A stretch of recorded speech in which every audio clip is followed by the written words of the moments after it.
created to have some fun together, sharing and singing.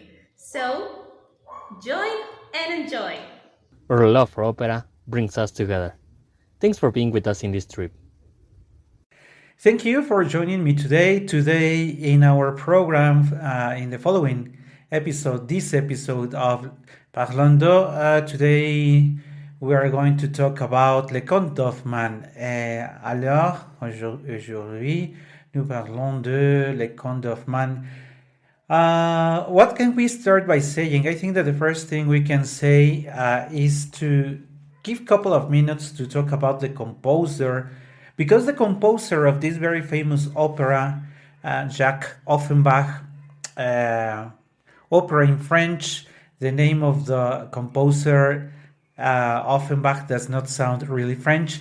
We will not talk about their biography, but I still think there is a couple of things that we would like to talk about in this around the composer. First thing that I would like to mention is that to the eyes of many people, Charles Offenbach is not a very important composer. If you allow me to say it that way, he's seen as secondary composer. When people think of the best composers, they usually mention Wagner, Verdi, Puccini, Bizet, Gounod, Gluck. But when people think about Offenbach, they usually think about, if you allow me the expression, secondary, funny but not important music. That's what people usually think when Offenbach is mentioned.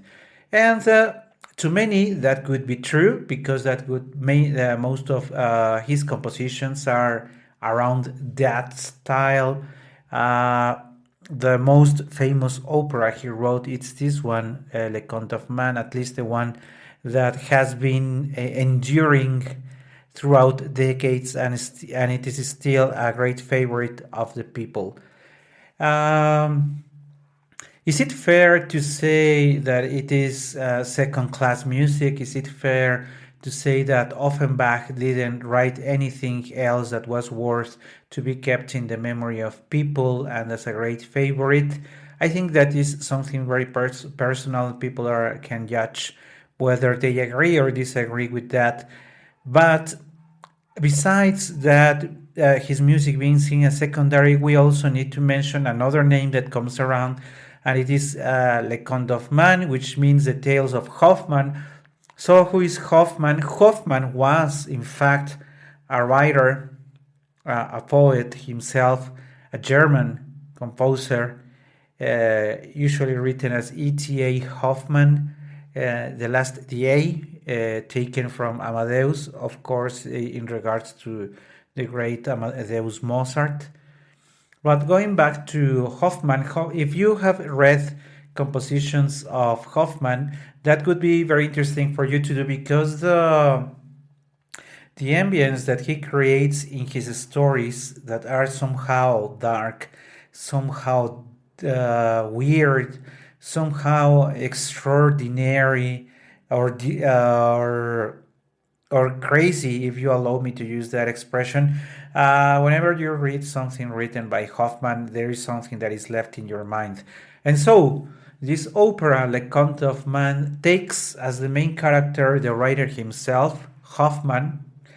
By the way it opens, the first act happens where people and Hoffmann himself are drinking in a tavern, which happens to be truth, because not only Hoffmann has a very particular way of writing, but also his life was somehow, if we can say so, complicated.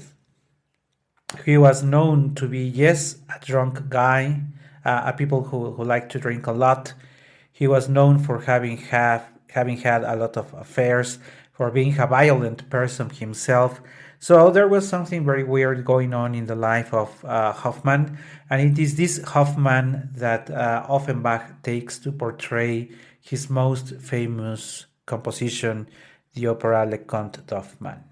Okay, but to make things easier, let me tell you a couple of more things. First things first, we will talk about it. Not exactly chronologically, because the same thing that happened to Offenbach that has happened to other famous composers. Let's talk about Puccini, who died before finishing his great Turandot. So he never saw the great success. Bizet never lived to see how his dear Carmen would grow as one of the most important operas ever created. And so it is the case of Offenbach. He died before completing this composition, and so it was in someone else's hands to complete it, taking as a point of departure the style of the maestro, the piano composition that he had already completed, and notes here and there. There is another thing that we need to mention. It is not only that the versions that we know are not by Offenbach himself, because as I just mentioned, the complete version of the orchestration was not done by him. He unfortunately died prior to that. But also, people who have investigated his life tend to differ, and there are musicologues and there are opera houses that have taken the three lovers or the three acts in a different order. Today we will talk about, and personally, if you allow me, I think that is basically a waste of time for the following reason. Olympia, Antonia, and of course his final, I wouldn't say final, and the love Giulietta can be mixed. It is usually Olympia, the first one, and in some versions you can have Antonia following, or Giulietta. To tell the truth, it doesn't really matter, because what happens in one act does not condition or is not a precedence or a consequence of the other. So, and you cannot say that the flow of the drama or anything else, they are written as three stories that incomplete, the three of them together, tell us why Hoffman is in such a miserable state. But it is the three of them that leads his path to that way. It is not the order in which they happen that explains what happened before, what is going to happen next. So my excuses if you like to believe that they are to be played in a given order, because really, from my perspective, it really doesn't matter. So, with that being said, we open the opera with what is called usually the prologue. There is a first opening scene that tells us what this is going to be about. And to put it into simple words, Hoffman, I wouldn't like to call him the hero, because in fact you will notice that he doesn't do anything of relevance throughout the whole opera. But the main character, Hoffman himself, a tenor. At this point, let me say that Hoffman is a very difficult role to play, to sing, for the main reason that he's singing all the time. From the very first minute of the opera till the very last minute, he's on stage. So, same case as Lucia di Lammermoor and other operas where as also Violetta Valeri in La Traviata that are on stage most of the opera. It's a very tiring one. So singing Hoffman, it's very tiring for the tenor, but of course when tenor does it very well, of course he gets a great applause at the end of it. So the tenor, there's going to be another character called Niklaus and the Muse that end up being the same. This role is again one of the roles that, if you have followed us in the previous series, when we started talking with Katia around the roles that are travestitos, which means that a woman is disguised or is singing the role of a man when actually it would be for a man. It is usually given to mezzos, so the role of Niklaus is travestito and a mezzo.